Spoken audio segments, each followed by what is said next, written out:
Welcome back to Alcove. And today's Alcove is my mom. I wanted to do this for Women's History Month, but that's far gone now.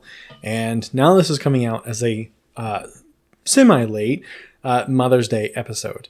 So my mom returns. But if you didn't listen to the last episode with my mom, here's a little introduction. Mom? Hi everybody, my name's Brandy. I'm Mikey's mom. Thanks, Mom. I wanted you to join me on this show to talk about you and life. You've been my rock my whole life. Sometimes you've been my dad too. Most of the time you've been my dad too. Like when you taught me how to pee on a tree.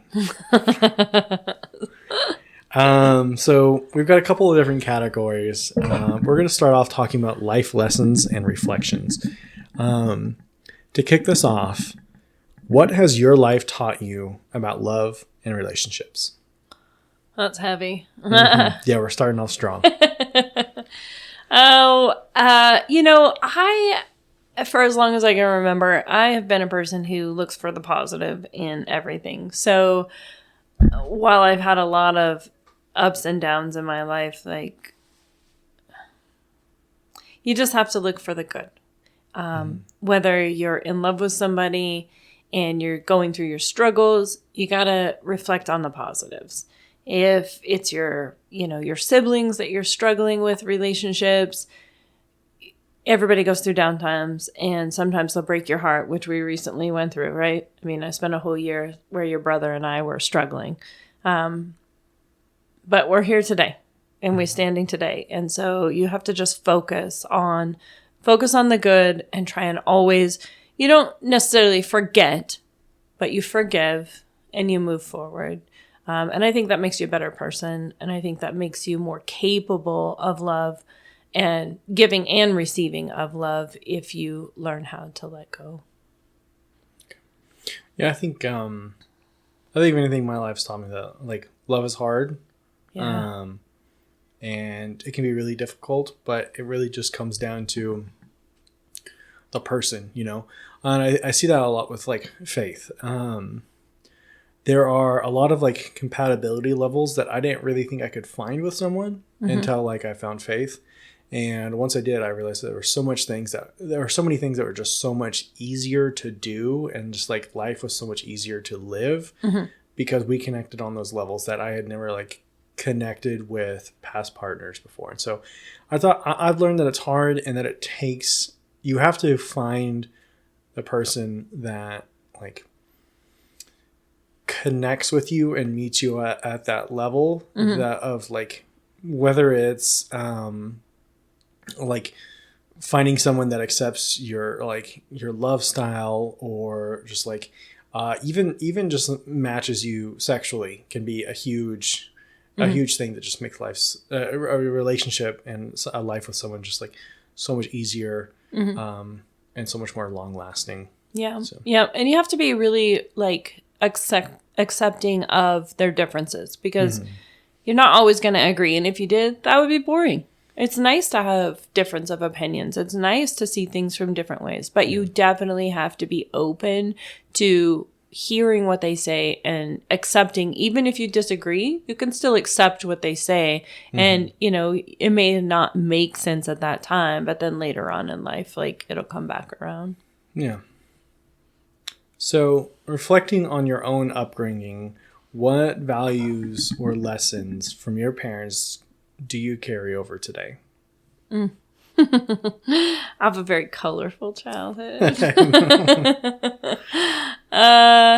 So one of the number one values that I live by, and I hope that I have instilled in my children, is that you can always accept a hand out, but you can accept a hand up, but not a hand out.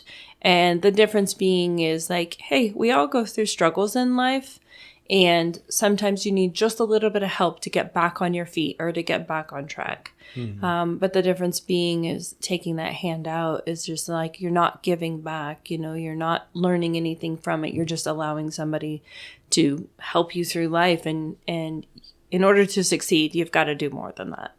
So, we've definitely had a few hands up along the way to get on our feet. And I have tried really hard to give back.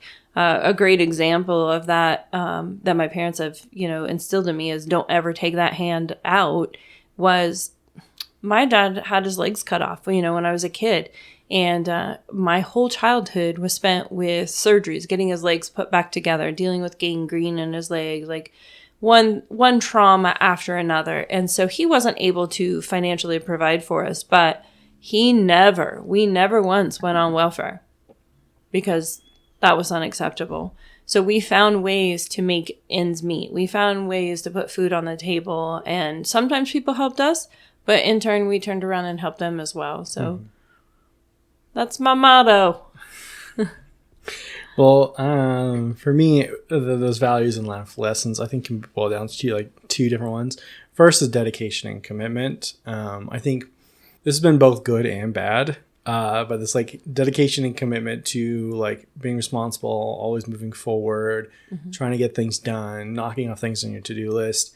As a child, like I think the way that got instilled with me was like, first of all, having to be this like pseudo parent figure. And secondly, for example, doing yard work alone and like stepping up and saying, okay, I'm going to go help my mom, whether it was like weeding or like working on the next like yard project or something.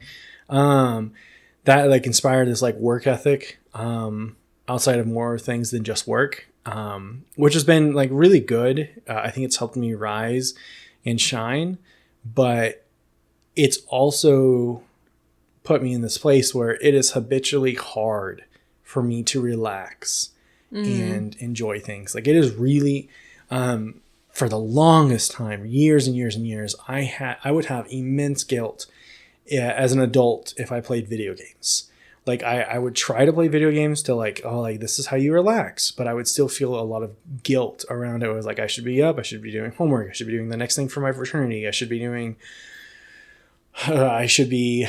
cleaning house, anything. And it's like this dedication and commitment to like striving for advancement or just like bettering your surroundings has just like it's been something that I've had to work through, and I've had a lot of counseling for, and that was like one of the main things I went to this last counseling round for, was just working on how to accept that it's okay to relax. And the only way I've gotten around it in the past was by like, if I'm with someone else and they're relaxing, because then I'm like, oh, I'm helping them relax. So it's still not really me relaxing. The mental like gymnastics around was like, I'm helping them relax. So I'm still doing something for someone else and still advancing someone and like being a better friend by helping them relax.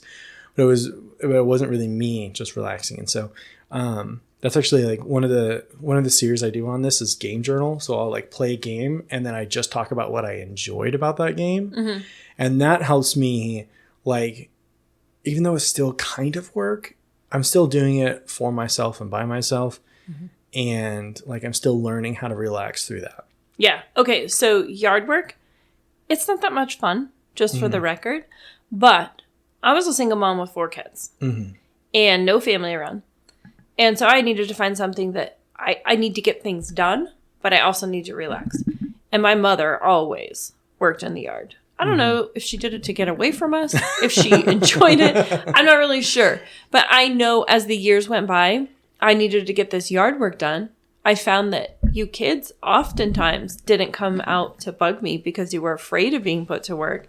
And so I found that this yard work time provided me that downtime, that quiet time that I needed in my head, whether it was mowing the yard, pulling weeds, like especially if I'm hand pulling weeds, ain't nobody coming to volunteer. So you wind up with this alone time. So now after all of these years, like that's my downtime. That's my quiet time. That's my relaxation. Like I go out there in the yard and might spend 20 minutes. I might spend 2 hours. Who knows?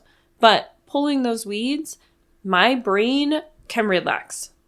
Because I'm not thinking about anything but pulling that damn weed. I never realized that was your relaxing time. Yeah. Like I said, I just always interpreted it as like, it's work. You gotta, it's time to get up and start working. Yeah. Because if I just sit around, like I enjoy TV, but I don't enjoy TV and just sitting and watching it endlessly. I love to sit and have a cup of coffee why it's quiet in the morning. I used to get up really early and have a cup of coffee before you guys would wake up. But yeah, that yard work. And now it's just like, it's my therapeutic. Like, I'm stressed out. I need to get away. I need to relax. I go outside. I mow the yard. I weed eat. I pull weeds. I plant flowers. Like, first of all, I'm getting stuff done, which is taking stuff off of my list that's stressing me out. But also, there's no time to think about all your problems because you're just thinking about the situation that you're dealing with. And I absolutely love it. Well, that changes my perception of my childhood. And the other part about values and lessons from my parents that I carry over is family first and family time. I think this pervades like most of like a lot of hobbies too. For instance, like my board game collection. Like I collect board games because it reminds me of like sentimental time of like what's the word I'm looking for? Like not valuable, not sentimental, quality time. Growing up, like at that being board games being how we connected and stuff. And so and also of course like, you know, being a parental role growing up, I think just really instilled that family first mentality. Yeah. It's funny. I hoped as you guys were growing that I was adding that to our lives because I definitely did not grow up with that. There was not a lot of family time. It was a really rough environment for the most part. I mean, not that we didn't love each other, but it was tough. We had a lot of dynamics. And so part of us being so far away from family and being on our own was I got to create the structure, the family that I always wanted, that I always dreamt of having, you know, like simplest things of eating dinner at a table together, you know, no TV, just sitting at the table and eating dinner together. It was one of my favorite times of when you guys were growing up. So going through your childhood and then really, I mean, you had me at 18, right? I had you at 19. 19. And to now, how through all those phases in your life, how's your perspective on life and happiness evolved throughout those periods? Well, that's funny.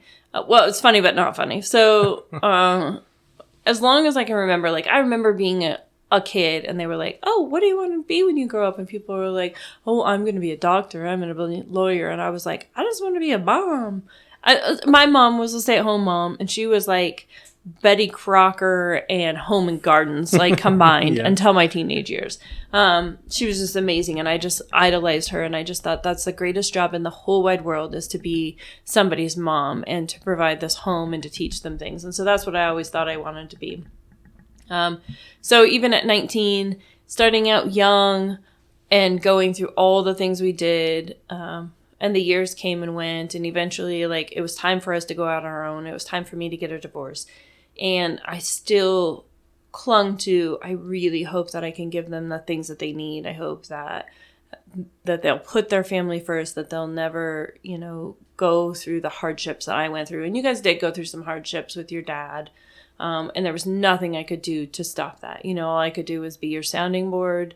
And Lord knows I made my share of mistakes, like emotions run high sometimes, you know, but I really, really hope that at the end of the day, like I taught you guys, like that your family is important, but also it's a give and take. And if people are just taking from you, it's okay to say that's enough. And it doesn't matter who that person is. If all they do is take and they never give, sometimes you have to say enough. So it's tough. Well, I think for me, in talking about like those difficult relationships we saw growing up, the way that my perspective on life and happiness has changed is, for the longest time, I had no idea what a healthy relationship looked like. Oh, fair. So fair. Yeah. Or like how to even like recognize one, you know? Just no offense, but like, and all around me, there was just very unhealthy adult relationships. In all fairness, I didn't know what a healthy relationship looked like either. I mean, I had a lot of counseling over the years, so I knew what it should be. I just didn't know how to do it. So, yeah. And so I think that evolution has been like through a lot of my life, like not seeing healthy relationships and like recognizing that they weren't healthy, but then still like having to strive to avoid some of those habits that I had seen growing up and not, pushing those into my own relationships.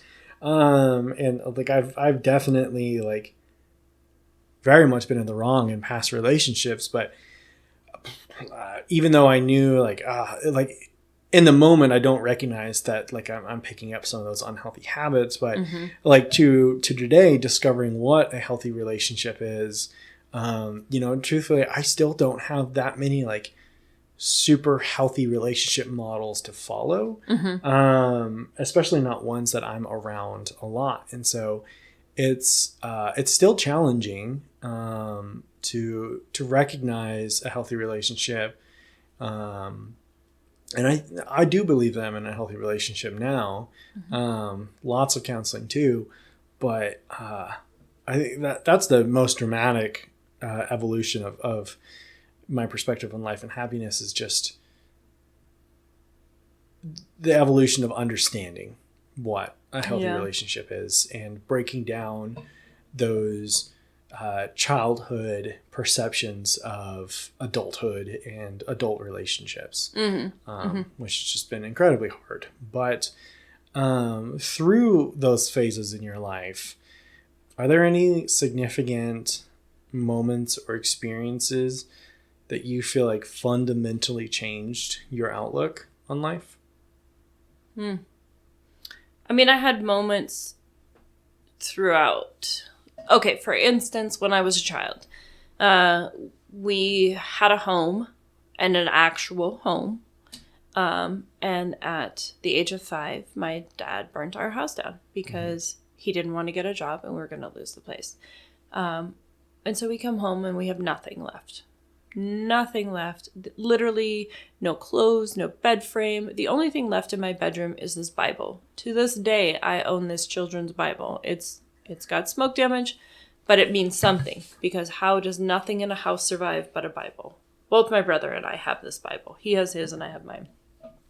So that changed my world to understand, like, even at the age of 5, like, things don't matter. Physical things don't matter. It's what you surround yourself with. It's what's in your heart. It's the people.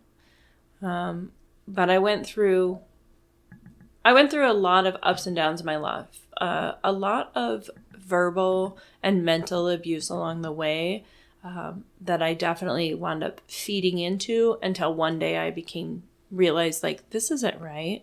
And I started getting, counseling and like looking for help, and started growing as a person. And those moments that I went through counseling and really dug deep as to what's acceptable, what's not acceptable, where do I want to be in life, they definitely created big moments. Like, I got divorced from your dad after 12 years, and I swore I would never get divorced.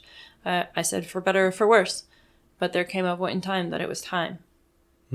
The worst was not getting better, and so that moment, like, it was scary. I mean, I had 4 kids, no job, no house, no family. Here we go, And through that, we built a house with Habitat for Humanity. I built 6 other houses for other families. I mean, all of those along the way, like, each created me to be a bigger and better person, and to try harder, and to want more, and to show my kids, like, it doesn't matter what goes wrong. You can always go up. You can always fix things. You can always make things better. This isn't the end for you. It's just a stepping stone. We'll put one.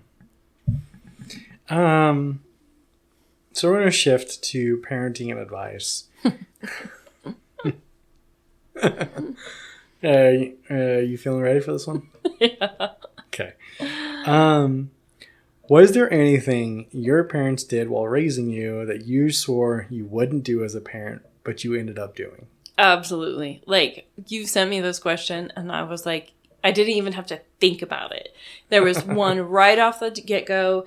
It was something that my parents had done to me, and it was meant to be funny, and it always hurt me. It always cut me deep. It always made me feel like I was less than.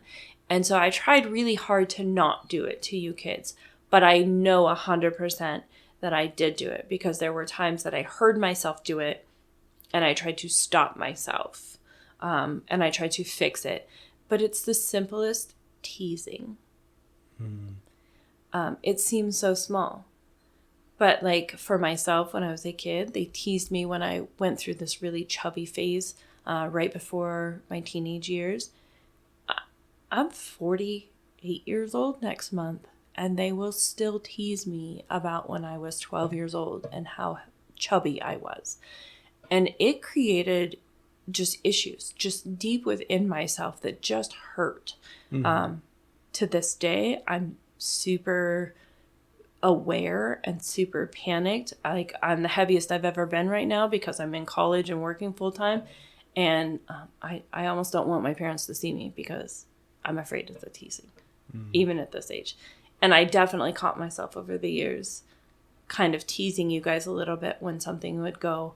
And then when I would catch myself, I would try and stop, because I thought, I don't ever want you guys to feel that way about yourself and to second guess yourself because I instilled that in you. I just didn't want that for you. So.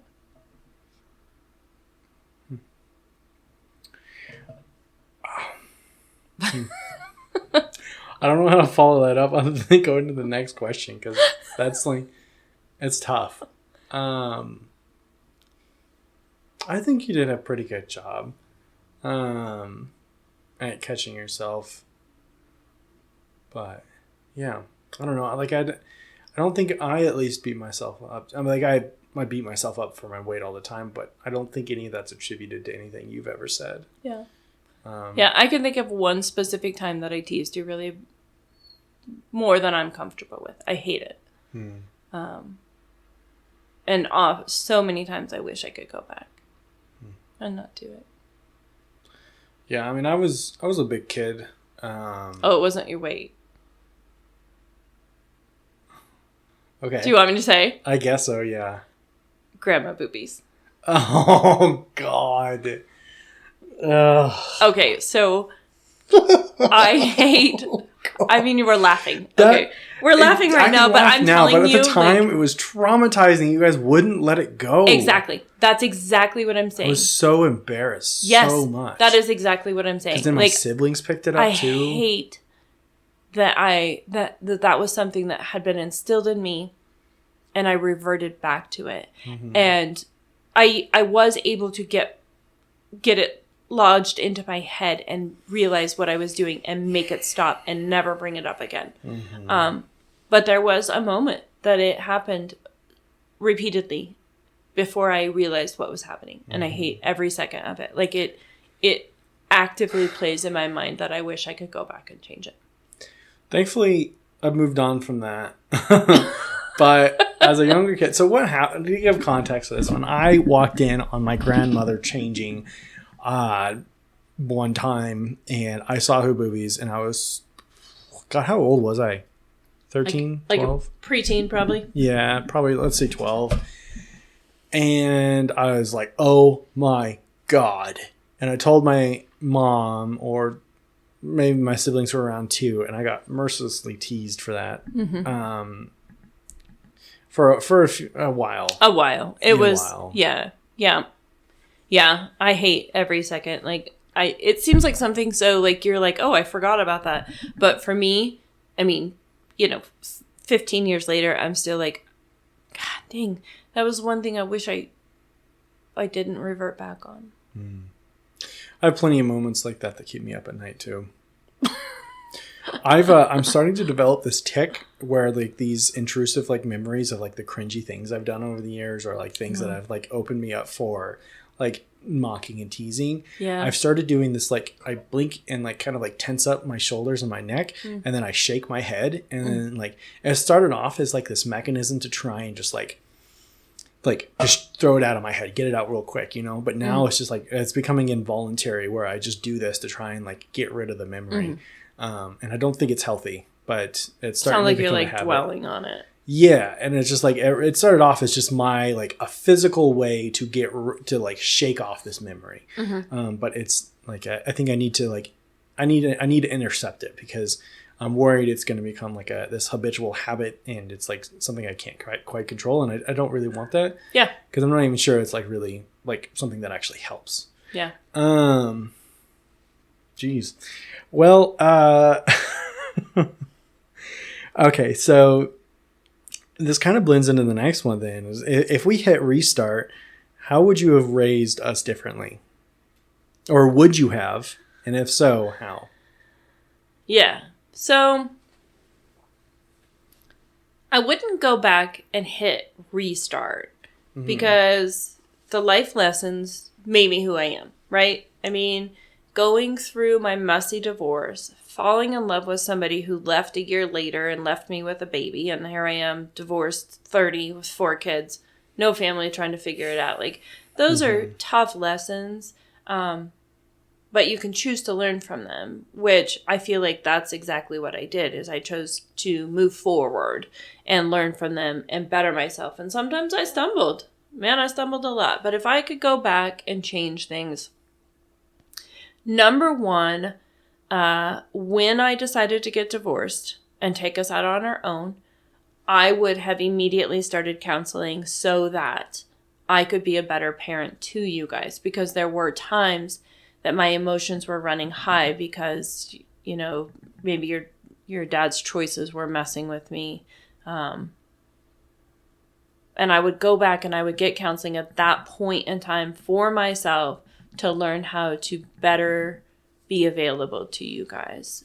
I tried really hard to keep any personal life that I was having separate. And so when I was your mom and I was at work. But if you were at your dad's, then that was time for me to like try and let loose, so to speak. Well, fine. I mean, being in your 20s. Well, I was in my 30s. The early 30s, but yeah, like. Yeah. Well, you know, for a couple of years there, you used to call all the time because you were worried about me. You were concerned that I was at home. And then several years into, like, we were on our own, and you made a comment about me being lonely. And I was like, what are you talking about? And you're like, well, when we're gone, like, what do? You just sit here at home by yourself? And I was like, you think I sit at home alone? And you were absolutely convinced that I was just sitting there sad and lonely and sitting in this house by myself on the weekend when you were gone. And I was like, you were old enough at that point that I was like, dude, I'm like dancing on bars, tabletops. Like, I've been kicked out of the bar. I'm going to the club. I'm like telling you, and your jaw like hit the ground like, what? You were in awe. You had no idea that I had this alternate life whenever I did have free time, you know, so then to myself, I was thinking, well, kudos, man. You did a good job. You were being their mom and you were being what they needed. But when you had you time, they had no idea how fucking nuts you were. That makes me laugh. That really gets me going. Cause I think back like how much I have been, just shit talked in the last 2 years for being in my late 20s and getting drunk at the bar and like drinking and like, dude, the best party years of my life were in my 30s. Seriously. Like, I know I live in a college town, so like they don't understand it, but I'm like, I don't know what kind of environment you guys grew up in, but I'm in my late fucking 20s. I got no kids. Yeah. At the time that I was really getting shit on, I didn't have a girlfriend. Yeah. I was living life. Like, I was really enjoying it. But man, yeah, I got shit on a lot for being like, oh, you should be more mature, blah, blah, blah. I'm like, more mature? Dude, look at my life. I am nothing but mature. I have given my life time and time again for everyone else. Excuse me if a couple nights a week I go out to the bars, get a little shitty, or do a cake stand once in a while. I'm having a good time. The first time I ever danced on a bar tabletop, I mean, I straight up was like 32 years old, and I was like sitting at the bar, and I was like, I think I want to dance here, and I just got up, and I got up on the bar, and I was dancing, and the bouncers, they knew me because whenever I could come in there, so they knew me well, and they were like, Brandy, you have to get down. Brandy, you have to get down. And I was like, No fucking way. Dude, no fucking way. I've been a mom since I was 19. I've always done whatever I'm supposed to do, and I'm not fucking doing it. And I mean, one night they escorted me out, and they were like, you can come back tomorrow. And I have no recollection of the night home. I just have the memories that people told me. But this is why you won't drink tequila with me the anymore. friend who gave us a ride home had a sunroof, and apparently I like climbed through the sunroof and sat up on top of their car, and I was like screaming at people, and I was singing my heart out, and they were like, "Get in the fucking car!" Have no memory of it, but lots of stories from my friends. I mean, you know, I was having a good time. This makes me feel way better about my acting out in my party phase that I didn't even get to act fulfill. out. I'm going to be 48 next month. Who says I can't go have a good time? You should see my husband. Gosh. All right. So going through from your party phase to this one. Yeah. What do you want, advice-wise, handed down to Jameson, Kensley, Luna, Violet, and the other ones to come in the future? What life advice would you want handed down to your grandkids? I honestly want for my grandkids the same thing that I gave to my kids, or what I attempted to achieve for my kids, which was far better than what I had. And I hope that the next generation will be even better. And that's to remember that your family loves you. And we're supposed to love each other unconditionally. And sometimes we make choices that, you know, not everybody agrees with. Sometimes we make choices that are right and wrong. But in the end, we forgive and we love each other. And, you know, sometimes blood is thicker than water. Sometimes family is who you make it. But I want a healthier family for the next generation. And I hope that I can show those grandkids something that their parents can't, simply because I'm a different generation. And a grandparent's love is not the same as a parent's. And you kids didn't have grandparents. And I had just a smidge of grandparents when I was a kid. And so I hope to live long time and teach things like just the basics of loving your family and what it's like to get together and how important your family is and the values that come from having your family and loving unconditionally. Oh, last weekend I got to take Jameson out and teach him how to throw a fishing pole. That was awesome. Cute. Where'd you guys go? The Snake? Moose Creek. Moose Creek, yeah. Yep. Oh, you guys did go out on Friday? Yep. Okay. Yep. Mosquitoes ate us alive, but yeah. Yep, we practiced, and he could throw his line out. It's going to take some more, but, you know, he's 3. Yeah. That's cool. I love it. Okay, maybe this next one's going to be a little bit more lighthearted. What do you consider to be the major cultural influences in your life that have, like, shaped your culture? Like who you are, and you know what I'm saying? Yeah, so I really thought about this question because you sent it to me. I can give you some of mine. Well, here's what I came up with. And it's a moment in time that made me look differently at the world. Mm-hmm. And I mean, in all the years that I've been alive, we've had a lot happen since 1976. But when 9/11 hit, I was old enough and wise enough that I noticed. Mm-hmm. And it feels weird to say that, but I was a kid, I was a young mom, I wasn't into politics, I wasn't into the world, I was just trying to, like, make a happy family and avoiding the world.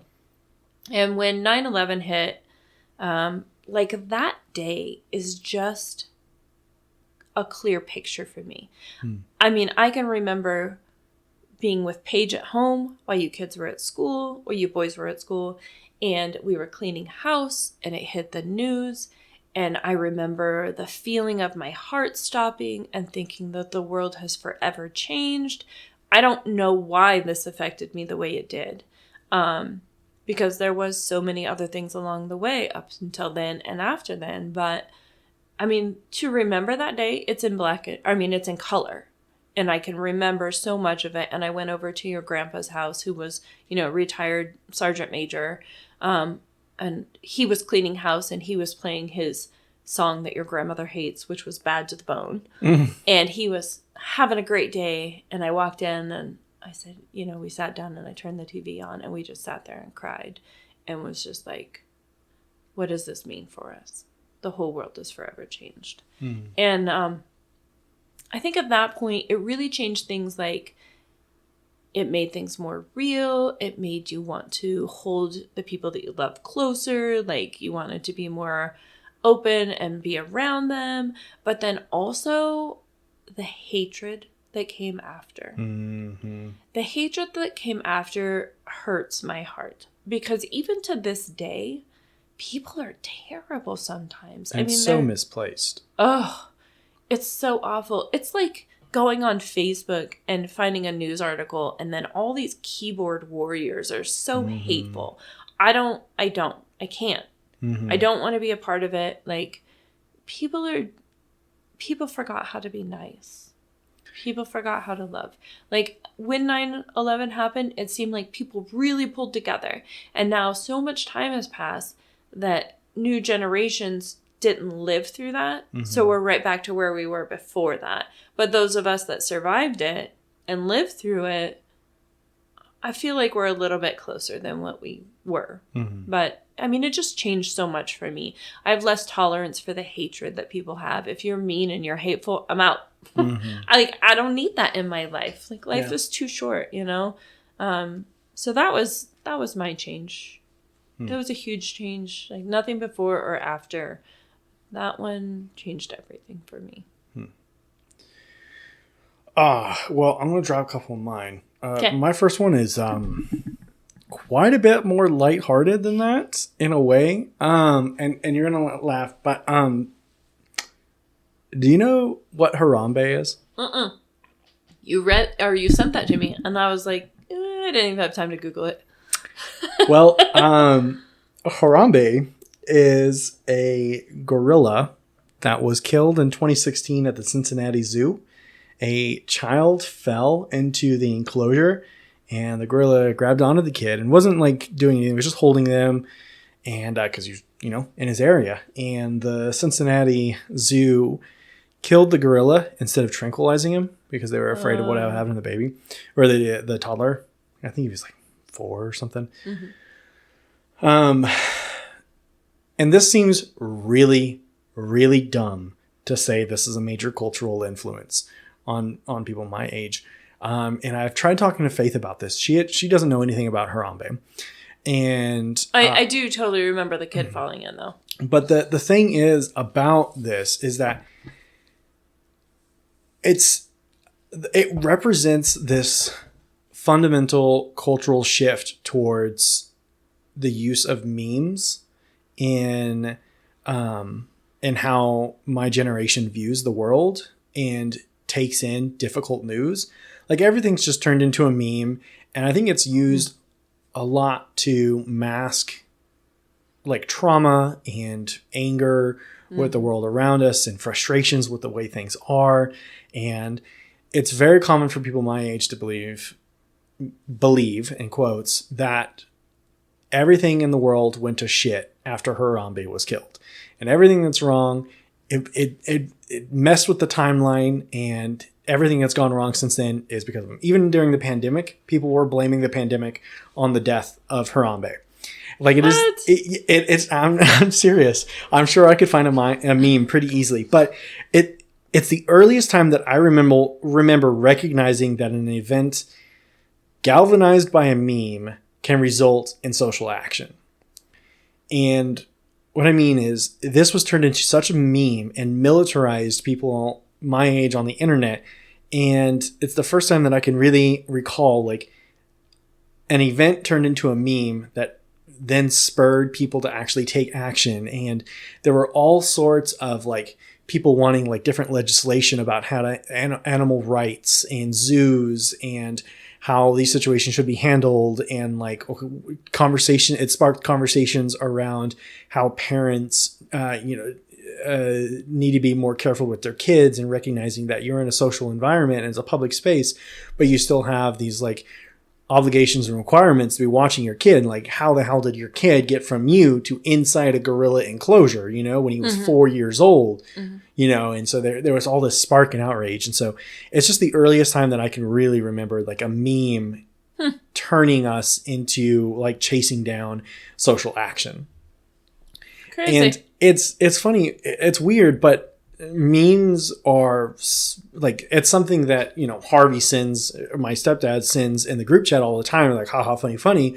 But memes are such like a central form of communication, and people my age and my generation are very late, millennial, early Gen Z, that's one of our main methods of communication is what I'm trying to say. And I think Harambe is one of the first times that I really saw that and like what a meme could do. I'm actually doing a whole episode on Harambe and all the cultural effects it had afterwards. And as I'm doing more and more research, it's insane how many papers are out there on this event and the impact it has had. Yeah, it is a very, very recognized as like this significant moment. And it's the death of a gorilla.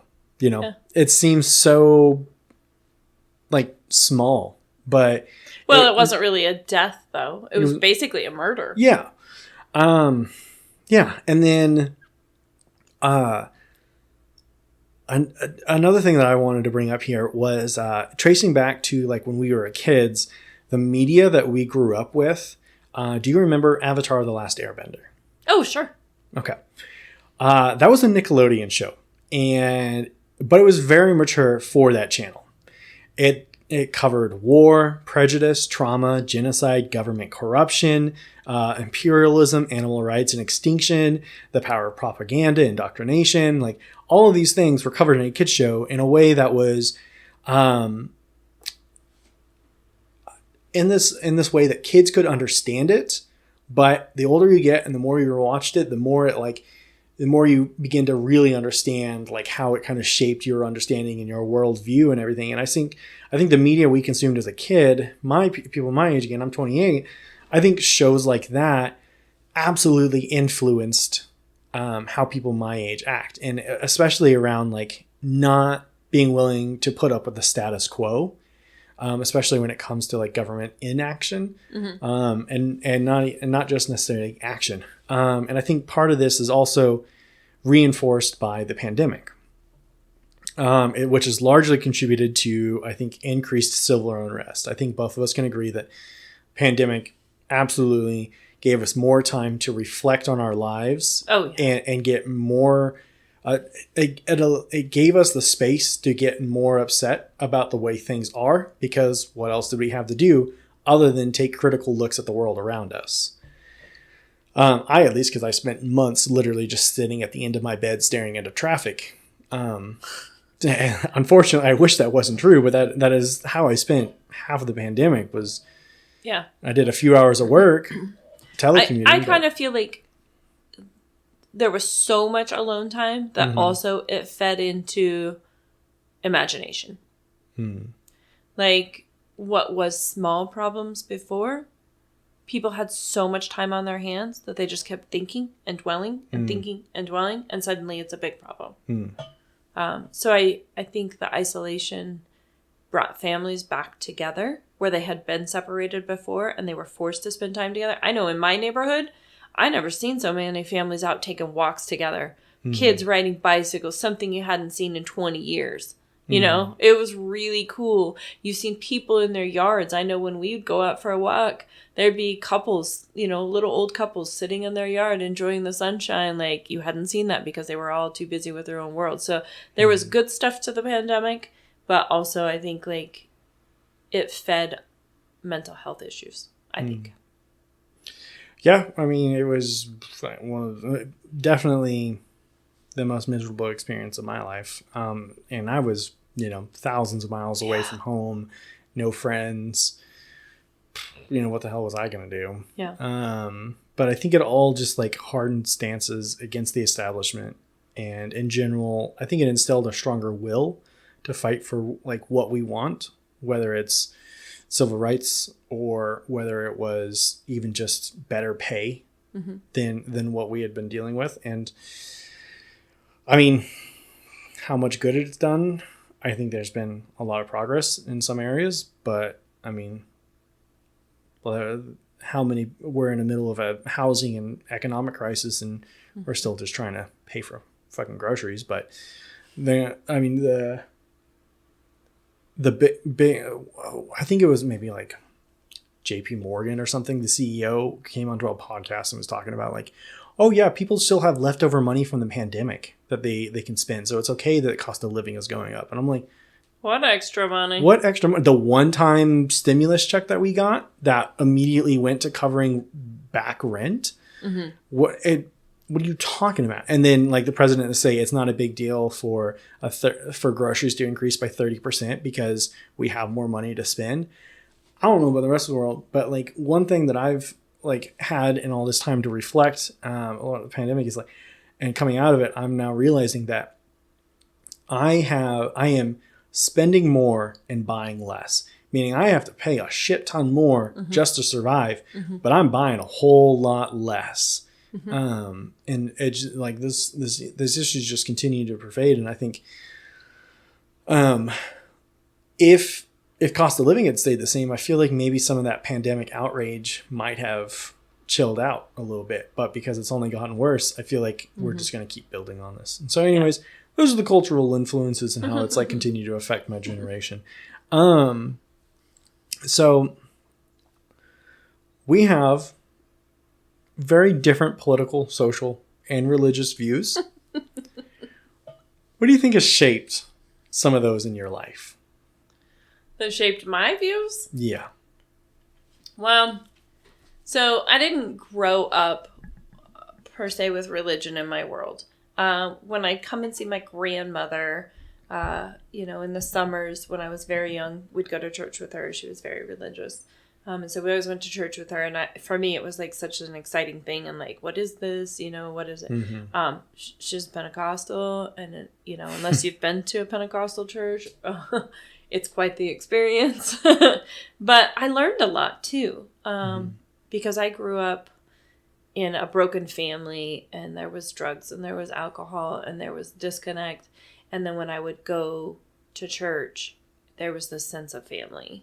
And it was something I longed for like my whole life. And so I've went to church on and off throughout the years, and it's done me a wonderful thing. There's a lot of good, there's a lot of bad, and it's what you choose to participate in, I know in my deepest, darkest moments, I pray. I don't know if there's actually a God. I'm not sure if I believe that there's a God out there, that when we die, we're going to go to heaven. I honestly have no idea. But I know it comforts me. It makes me feel secure. It brings me back to a place where I have a sense of family and a sense of belonging. And so it's good for me. And I definitely did not raise you kids to go to church. Or that you had to believe in God. I have encouraged that, to open your mind, like look at what's out there and find out what works for you. I don't think that there's a right or there's a wrong answer. If you believe in something that's bigger than you and you strive to be the biggest person and the best person you can be, then what more could you ask for? But politics are not fun. I remember when you first came to college and you were just so liberal. And I was so frustrated with you. And we were sitting, I think it might have been like a holiday, you were home, and we were getting pretty heated conversation. And I was so mad at you. And I said, well, how does it feel that your mom is a Republican? And I seen your face go from pink to red to purple to I thought you were going to have a fucking heart attack at 21 years old. And I was like, okay, that's it. We don't do politics. And I wasn't even like I wanted to make you angry. I just needed you to stop being so I'm right and you're wrong. And because I think both sides have great views. I personally have the background that I have from the environment that I grew up in. And so I don't agree with everything that Republicans do. But in raising a family and coming from just a high school education and busting my ass to, do the best that I could to get us by, I mean, that's the way I lean. And I oftentimes feel like as you grow and when you start a family, I think that your views will change. Doesn't mean you're going to suddenly become a Republican, but I think that you'll see the world differently than what you see it as a college student. Yeah, I feel like I've spent my entire adult life being told that, and it only galvanizes my position further. And that's okay. We don't have to talk politics. And in fact, in my adult life, like I've gone past liberalism now into deeper trenches that I don't think I should be talking about on the podcast because I'm sure there's a portion of audience who are going to shut me down for it. But damn, there was a. Okay. Oh, I remember what I was going to say. I have come to realize in having political and social conversations with people, I've come to realize that there is a stark, very strong difference between young Republicans, old Republicans, and ancient Republicans. Where do I fit into that? An old Republican. At least I'm not ancient. Yeah. I found the ancient ones and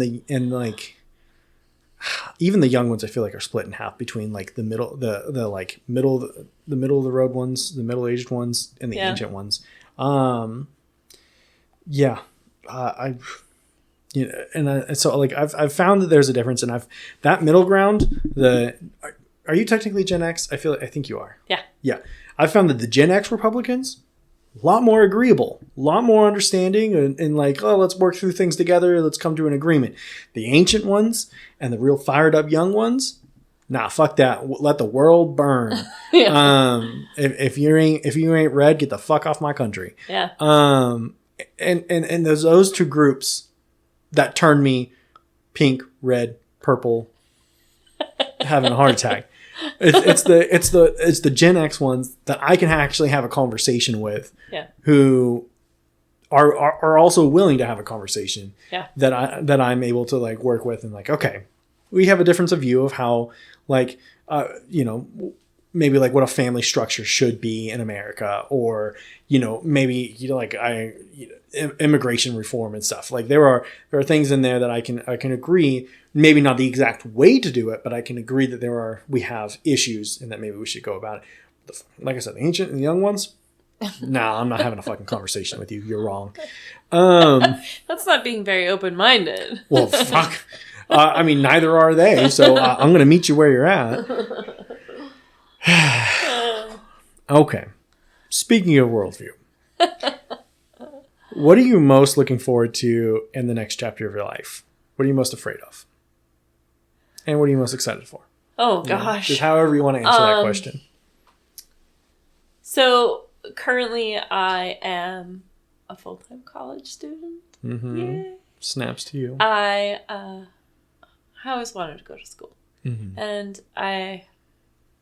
But I needed to raise my family, and I needed to put food on the table, and I didn't think it was fair to take time away. I was already working at least 40 hours a week.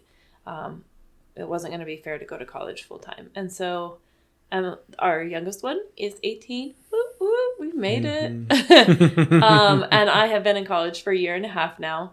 I really thought that I was going to go for a bachelor's degree, but I really want to be done with school at 50. I want to be done by the time I'm 50. I thought you were going to finish with a bachelor at 50. I will finish with an associate degree. An associate degree with a medical billing certificate. And frankly, I'm going to graduate 1 month before I turn 50. And I'm looking forward to that. Like, I'm super proud of myself. I don't feel like I failed by changing it to an associate degree. I feel like I'm working my ass off. I get it. I mean, I work 40 plus hours a week, and then I go to school, and I do all of this from home. You know, I go to school from home. And I think that I'm a fucking badass. And I'm really proud of myself. Like, it's hard. It's hard. I've been out of school for 28 years before I decided to make this journey back. And I had a lot of catch up to do. 28 years, a lot has changed. So I'm looking forward to, in 2 years, I'll be graduating. And I'm looking forward to seeing where this journey is going to take me at the end of that. So I'm excited about that. I think that I'm super excited for the next generation. I loved being a mom. I thought it was the greatest thing in the entire world, but grandma status is way better. Yeah. So I'm looking forward to hanging out with the babies and watching them grow and hopefully giving them some sort of insight that they can't get from anybody else but a grandparent. You know, just time spent together. I mean, when I go to their house and, you know, I knock on the door, I've got babies with their arms spread and they're screaming, "Grammy!" And they're running and they're grabbing their shoes because they're so excited that it's their day to come to grandma's house. So I just want to build on that, you know, I just want to expand on that. It's pretty awesome. Yeah. What was your last one? What would I be afraid of? Or yeah, are you afraid of anything in the next chapter of your life? Gosh, you know, I waited a really, really long time to find somebody to love me. And Harvey is amazing, even with his quirks. And sometimes, you know, sometimes he just makes me crazy, and sometimes I'm sure I make him crazy, but I couldn't imagine being without him. But I tell you, like, I do find, like, I waited so long to find somebody to respect me and to love me and for me to be able to love that I do fear I may lose him before I have had enough time. So I hope I'm wrong. Let's hope so. How do you see the world changing in the next few decades? What advice would you give to navigate these changes? Think about your, I would say the best way to think about this is just like their grandkids growing up. How's the world going to change for them from your perspective, from what you've seen in life? And is there any extra advice you'd give to them to how to navigate it? Or me? So something that I am fearful of is values and morals.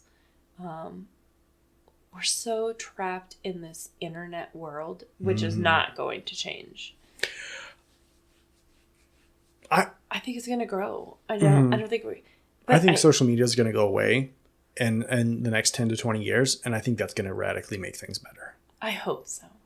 Because I just feel like right now, and I've really been monitoring myself with it, because people can be very kind and very supportive and, you know, want to help each other. And then at the same time, people are just freaking mean and hateful. And it breaks my heart. And then people are using social media where they're cheating on their spouses and they're breaking up their families. And I'm like, where's our structure? Like, I would like to see some of 20 years ago, 30 years ago. I don't want to see women barefoot and pregnant, but I would like to see where people put their family first. Stop worrying about what your neighbor's doing and start worrying about what's in your house. You know, support your spouse, like support your family, you know, try and do the best you can, you know, be kind to each other. And right now, like, it feels like we're in a downfall. And I've been trying to, like, take myself away from the negativity. If I'm on social media and I see, like, somebody is just constantly negative, I'm out. Like, I block them. I unfriend them. I do whatever I have to because I simply just don't need it. Yeah. Like, life is hard enough, and I just want it to be a better, happier place. And if that means I'm an ostrich with my head in the sand, so be it. I'm okay. I've really realized how the choice of social media platform affects the kind of like negativity you see. Like Instagram Reels comments, the most horrendous trash comments. Like it's just like the worst we have to offer is in Instagram Reel comments. The sides of TikTok that I'm on, I don't get that. It's like a lot of cooking videos, some like EDM stuff, which EDM naturally comes with if people are very enforcement of like supporting each other, acceptance of one another. That's something I really appreciate. So like those two things and like video games, you know, for the most part, video games can be pretty toxic too. But thankfully I just avoid the comments on video game ones. But like TikTok comments, usually for me, way healthier, way more friendly than what I ever see on like Instagram. And Facebook, I don't even start there because it feels like Facebook is just like 50% of it is just like AIs commenting on each other's pictures and shit. I feel like it's gotten so bad in the last year of just like bots commenting on each other's comments that it's exhausting. I told Harvey, like, if there was a way that I could take the social posts of what's happening in your neighborhood, like music, like Sound Downtown, or, you know, events that are coming up, and just have a site that was only for what's happening to me, and I just did away with all the personal social, I'd be like, good to go. I would love that one. I need that social media. I'm also so very close in life to like just like turning off comments period on all of my platforms. So like nothing I post can be commented on. And same thing with like when I'm working on getting these things uploaded to YouTube, and I was just like, I'm just not willing to put up with it. Most often these comments are not anything constructive or valuable, and they certainly don't improve my life 99% of the time. So like a lot of the things I create, like I'm just like, I won't do comments. Nope. And if there is comments, like I will just delete them or something, you know. I grew up where my like internet etiquette was ignore hateful comments. And that's very much a product of my generation thing. Like, oh, just ignore them. They go away. Don't feed the troll. But that doesn't work. They just elevate themselves so that they will be heard and will get a reaction. And so something that I'm really excited about is, I think in 2019 is when I started to see this huge change. And I've continued to, and it like really continued after the pandemic, where you don't ignore the trolls, you call them out and you say like they're bad. And you say like, I'm not going to put up with this. And you're racist or misogynistic or sexist comments aren't appreciated here. And you leave their comments up as like a form of shame after calling them out. And I don't think that Don't you feel like they grow from that? Like, don't you feel like then they come back and attack you more? I don't know. I don't think it does any good, but I think what it does is it doesn't elevate it further, because they like got a reaction out of you and they don't need to elevate to get that reaction. So by no means do I think this like public shaming actually does anything. But it doesn't make it worse is what I mean. And I think it's a better alternative to just ignoring it. At least that's kind of my perception of it. And I don't know. Like that's how it's been the last like 5 or so years. We'll see from here. I mean, there's all sorts of like changes, I think, for the way the internet works in the coming years, like about anonymity and just how secret can you keep your identity on the internet. Like that's becoming harder to do. And there's definitely legislation out there that seeks to remove the anonymity. But right now, I think it's our best option is calling people out. Like I said, I don't think it does any good. It just wards off things getting worse. I don't know.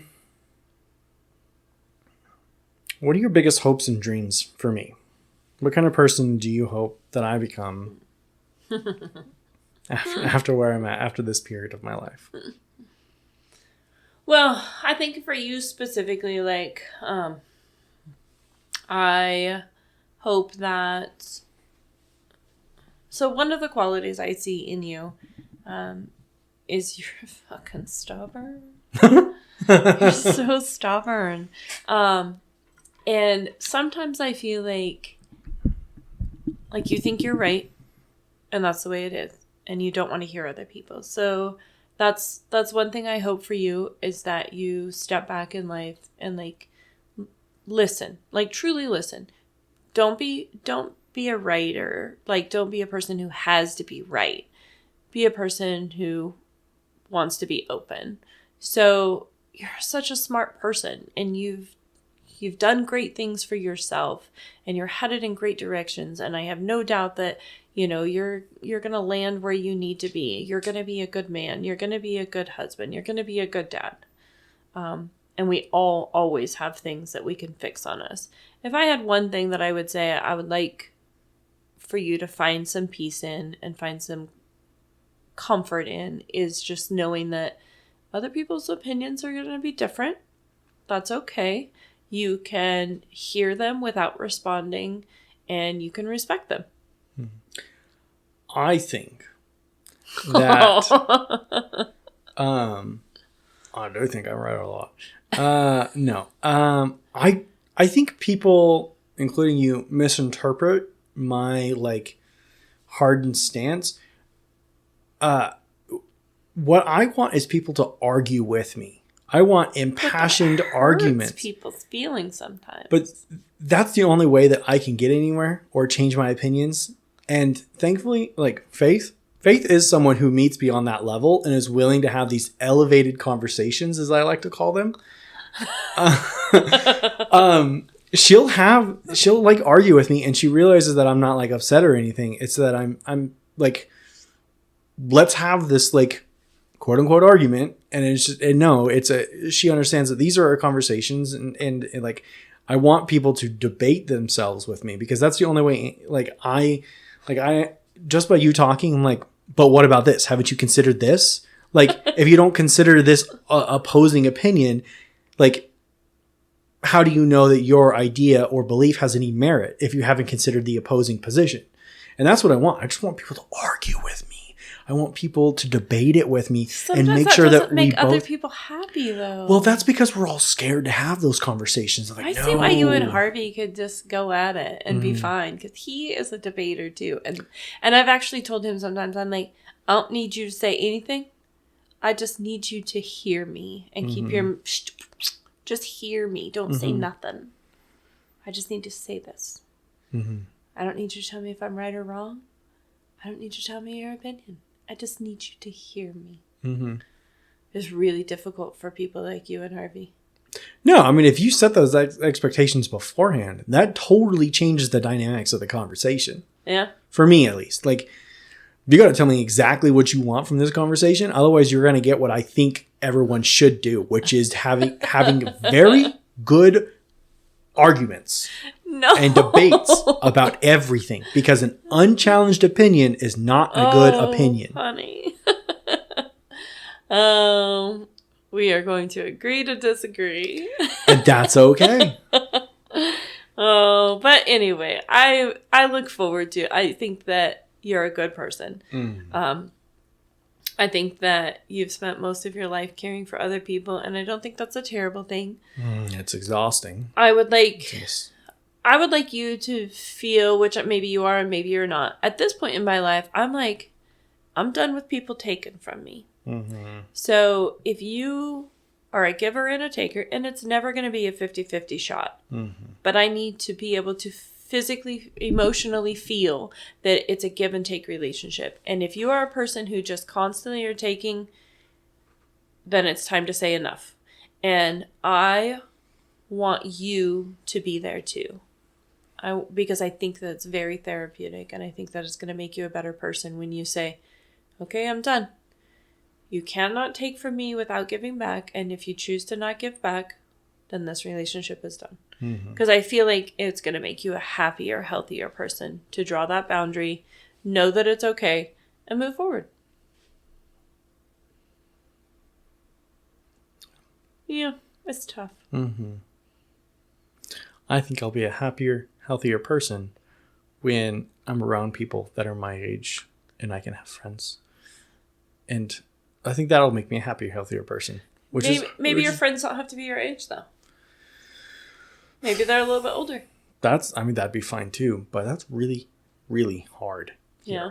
It is really hard to have healthy relationships with people in this town that are my age or older. Well, okay. So I'm going to tell you that maybe it's not this town, because I also struggle to have healthy relationships, whether I was in California, I was in, or Lewiston. I mean, my circle is very small. And to be honest, if it wasn't for you kids and Harvey's family is amazing. I'm so blessed to have them, and they are just like taking me and you kids in, and like, we suddenly have a family that we deserve. It's hard for me not to see my circle as just my fiance, her roommate, and her roommate's girlfriend. Yeah. It is really hard for me not to see that as my circle, because my friends don't live here. That's not what my circle is. My circle just happens to be in a very different geographical location. Everyone that I like truly consider to be good friends, 80% of them live in Boise, know, and it's really hard to maintain a consistent friendship that can bring value with someone who lives 6 hours away. Yeah. It's really difficult. Yeah. And so I think that, that I can't remember where I was going with this, but it's just like, that's one of the challenges, is just like having a happy life. I also struggle a lot, like, with this dichotomy of, like, on one hand, to hell with this.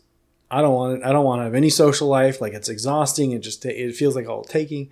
On the other hand, I'm like, and like, it'd be nice to just be me. I don't have to make all these plans. And then that other hand is like, shit, I can't live life without friends. I can't live life without having a social circle, Mm-hmm. So it is challenges that I'm trying to like live with and process. And it makes me very anxious to move, so I can have a better chance. And by the way, my therapist also said that it is extremely difficult for people my age to have healthy friendships in this town, and that virtually everyone she has seen in all her time in practice of people coming in my age, virtually everyone has said that it is incredibly difficult to have friendships in your late 20s in Moscow.